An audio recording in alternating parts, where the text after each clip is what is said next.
الحمد لله رب العالمين والصلاة والسلام على سيد المرسلين وعلى آله وصحبه أجمعين. أما بعد، فأعوذ بالله من الشيطان الرجيم. بسم الله الرحمن الرحيم. اقرأ باسم ربك الذي خلق خلق الإنسان من علق اقرأ وربك الأكرم الذي علم بالقلم علم الإنسان ما لم يعلم. صدق اللہ العظیم. محترم صدر جلسہ و معزز علماء اکرام و زعماء عظام و حاضرین محترم، السلام علیکم ورحمۃ اللہ وبرکاتہ. وعلیکم السلام ورحمۃ اللہ. اللہ رب العزت کا شکر اور اس کے حبیب پاک صلی اللہ علیہ وسلم کا صدقہ ہے کہ مجھے آپ حضرات کے سامنے کچھ لب کشائی کرنے کا موقع میسر ہوا. قرآن مجید سے جن 5 آیت کی تلاوت کرنے کا شرف حاصل ہوا ہے، ان سے تصور علم کو واضح کرنا مقصود ہے. یقیناً 17 رمضان المبارک کو غار حرا کی خلوتوں میں جب جبرائیل امین حضور علیہ الصلوۃ والتسلیم کی بارگاہ میں حاضر ہوئے تو اللہ رب العزت اپنے حبیب پاک صلی اللہ علیہ وسلم سے ان الفاظ میں ہم کلام ہوا. اقرأ بسم ربک الذی خلق، اے حبیب اپنے رب کے نام سے آغاز کرتے ہوئے پڑھیے جس نے ہر چیز کو پیدا فرمایا. یہ وہ 5 آیت مقدسہ ہے جن میں علم کا پیغام دے کر نازل کیا گیا. گویا انسان کچھ نہیں جانتا تھا، اسے علم عطا کیا گیا. وہ جاننے لگا، اسے اندھیروں سے اجالے کے دامن میں لایا گیا، اسے روشنی عطا کی گئی. علم و آگہی روشنی کے سفر کا نام ہے. مذکورہ آیات کے ذریعے سے رب کائنات نے حضور رحمت عالم صلی اللہ علیہ وسلم کی توسط سے نسل آدم کو باقاعدہ سلسلے تعلیم سے منحلک فرما دیا. ذہن انسانی میں شعور و آگہی کے ان کو چراغ روشن کیے. گویا تاریخ اسلام میں سب سے پہلا اسکول غار حرا کی خلوتوں میں قائم ہوا اور اس اسکول کے واحد طالب علم ہونے کا شرف ہمارے اور آپ کے آقا سید المرسلین محمد صلی اللہ علیہ وسلم کو نصیب ہوا. اور استاد و مربی خود خالق کائنات ٹھہرے. یقیناً کلام الہی نبی آخر الزمان محمد مصطفیٰ صلی اللہ علیہ وسلم پر نازل ہوا اور آپ ہی کی زبان مقدس سے جاری ہوا، اور آپ کی تمام حیات مبارکہ قرآن کی عملی تفسیر ہے. اسی لیے تاجدار رسالت صلی اللہ علیہ وسلم کو جیتا جاگتا قرآن بھی کہا جاتا ہے. قرآن اور صاحب قرآن تمام علوم کے منبع ہیں. حضور سرکار دو جہاں صلی اللہ علیہ وسلم نے ارشاد فرمایا مجھے معلم بنا کر بھیجا گیا. یہ بات بھی اس حقیقت کی طرف لطیف و بلیغ اشارہ ہے کہ تعلیمات قرآن تک کی رسائی بغیر رسالت کے ممکن نہیں. حضور صلی اللہ علیہ وسلم نے عبادت گزار گروہوں میں بیٹھنے کے بجائے علم کا نور حاصل کرنے والے اور علم کا نور بانٹنے والوں میں بیٹھنے کو ترجیح دی. آقا دو جہاں نے اپنے صحابہ اکرام کو مخاطب کر کر ارشاد فرمایا فضل العالم علی العابد کفضلی ادناکم. ایک عالم کی فضیلت ایک عابد پر اس طرح ہے جیسا کہ میری فضیلت تم میں سے سب سے ادنا پر ہے کہ جو بھی قیدی 10 مسلمان کو پڑھنا لکھنا سکھا دے گا اسے زر فدیہ لیے بغیر رہا کر دیا جائے گا. مسجد نبوی میں اصحاب صفہ کے چبوتری کی بنیاد رکھ کر پہلی درسگاہ کا قیام عمل میں لایا گیا، جہاں اسلام نے نماز، روزہ، حج، زکوٰۃ کو فرائض کے درجے دیے اور اسی کے ساتھ علم کو فرائض میں شامل کیا اور اس میں کسی مرد و عورت کی تخصیص نہ رکھی. فرض العلم طلب العلم فریضۃ علی کل مسلم و مسلمۃ. علم کو طلب کرنا ہر مسلمان عورت و مرد پر فرض ہے. اسلام مساوات انسانی کا علمبردار ہے. ابن آدم میں کسی تفریق کا روادار نہیں. نہ عربی کو عجمی پر اور نہ ہی عجمی کو عربی پر کسی قسم کی فوقیت حاصل ہے، اور نہ ہی گورے کو کالے پر کسی قسم کی فوقیت حاصل ہے۔ اصحاب رسول صلی اللہ علیہ وسلم میں سلمان فارسی اور بلال حبشی رضی اللہ تعالیٰ عنہ بھی شامل ہے۔ فتح مکہ کے وقت حبشہ کے بلال رضی اللہ تعالیٰ عنہ کو خانہ کعبہ کی چھت پر چڑھ کر اذان دینے کا اعزاز بخشا جاتا ہے، اور رؤسائے قریش حضرت بلال رضی اللہ تعالیٰ عنہ کو اپنا سردار کہہ کر پکارتے ہیں، لیکن حضور صلی اللہ علیہ وسلم نے علم کی بنا پر فضیلت بیان کرتے ہوئے ایک عالم اور ایک جاہل کے درمیان کی برابری کی ممانعت کر دی کہ ایک عالم کو ایک جاہل پر فوقیت حاصل ہے، اور علم اور تقوی کو معیار فضیلت قرار دیا۔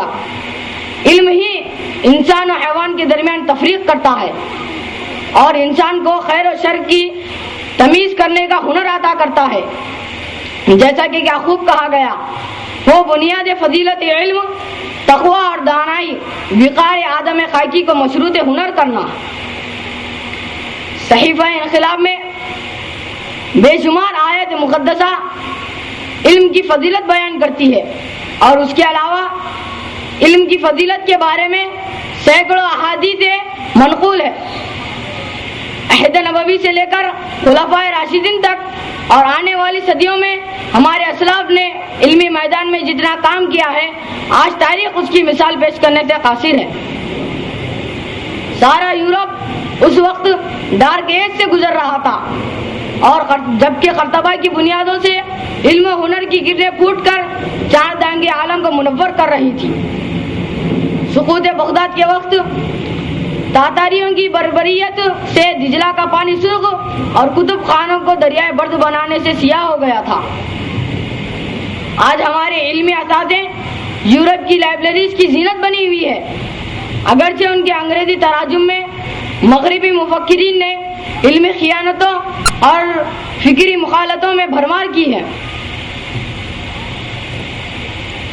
حاضرین محترم، قرآن اور حدیث کے ذریعے سے اور ہمارے اسلاف کے معمولات کے ذریعے سے علم کی فضیلت اور اہمیت واضح اور روز روشن کی طرح عیاں ہیں، لیکن ہماری یہ ذمہ داری بنتی ہے کہ ہم علم کے زیور سے پہلے تو خود اپنے آپ کو آراستہ کریں، پھر اپنے اہل خانہ کو علم کے زیور سے آراستہ کرنے کی کوشش کریں۔ اور آج یقیناً والدین اپنی اولاد کی شکایت کرتے ہیں کہ نافرمان اولاد ہے، بڑے چھوٹوں کی ادب نہیں کرتی، بڑے چھوٹوں کی شکایت کرتی ہے۔ کیا ہم نے کبھی یہ شکایت کے بجائے کبھی یہ سوچا ہے کہ آخر اس کی وجہ کیا ہے؟ تھوڑا ٹھنڈے دل سے سوچنے کی ضرورت ہے کہ ہم نے اپنے بچوں کو علم سے اور خصوصاً علم دین سے دور رکھا۔ وہ علم دین جو اولاد کو والدین کی فرما برداری کرنا سکھاتا ہے، وہ علم دین جو چھوٹوں کو بڑوں کی تعظیم کی تعلیم دیتا ہے، وہ علم دین جو بڑوں کو چھوٹوں پر شفقت کھانے کی دعوت دیتا ہے۔ آج ہمارے لیے ایک لمحہ فکر ہے، سوچئے کہ ہم کس راستے کو اپنائے ہوئے ہیں۔ الحمدللہ الجامعۃ السنیہ دارالعلوم طیبہ ایک طویل عرصے سے یہاں پر اللہ اور اس کے رسول کی تعلیمات کو عام کرنے کے لیے آپ کو دعوت دے رہا ہے۔ یہاں پر علم کی جو قیمتی موتیاں بکھیری جا رہی ہیں، اس کو چن کر اپنے ظاہر و باطن کو آراستہ اور پرجمال بنانے کی کوشش کرے۔ یقیناً علم سے انسان کو جمال اور وقار دونوں یکساں ملتے ہیں، جیسے کہ حضرت علی رضی اللہ تعالیٰ عنہ نے کیا خوب ارشاد فرمایا ہے، لیس الجمال باثواب تزیننا ان الجمال جمال العلم والادب۔ آپ ارشاد فرماتے ہیں کہ حقیقت میں خوبی اور جمال یہ نہیں کہ ہم اپنے آپ کو کپڑوں سے آراستہ کریں، اصل میں خوبی اور جمال علم اور ادب کی خوبی ہے۔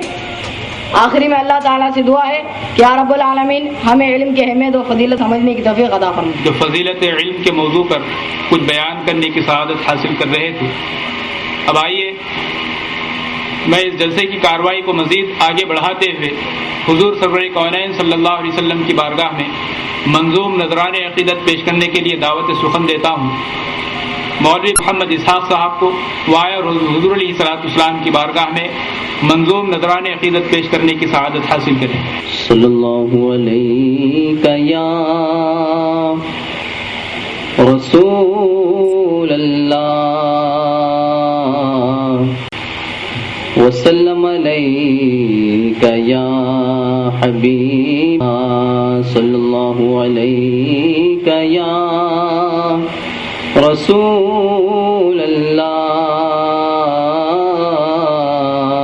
وسلم علیک یا حبیب اللہ۔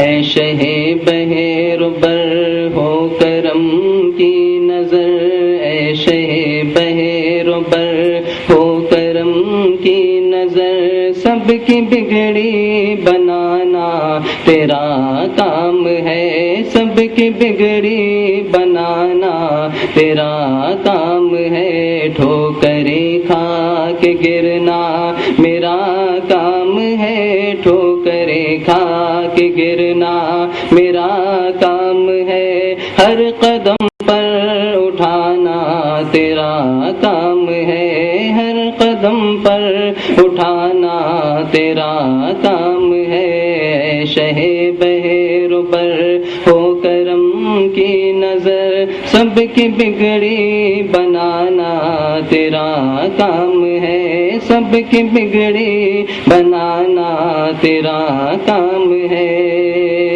میرے دل میں تیری یاد کا راج ہے، میرے دل میں تیری یاد کا راج ہے، ذہن تیرے تصور کا محتاج ہے، ذہن تیرے تصور کا محتاج ہے، ایک نگاہ کرم ہی میری لاج ہے، ایک نگاہ کرم ہی میری لاج ہے، لاج میری نبھانا تیرا کام ہے، لاج میری نبھانا تیرا کام ہے، ٹھوکریں کھا کے گرنا میرا کام ہے، ہر قدم پر اٹھانا تیرا کام ہے، تیری چوکھٹ کہاں اور کہاں یہ جبیں،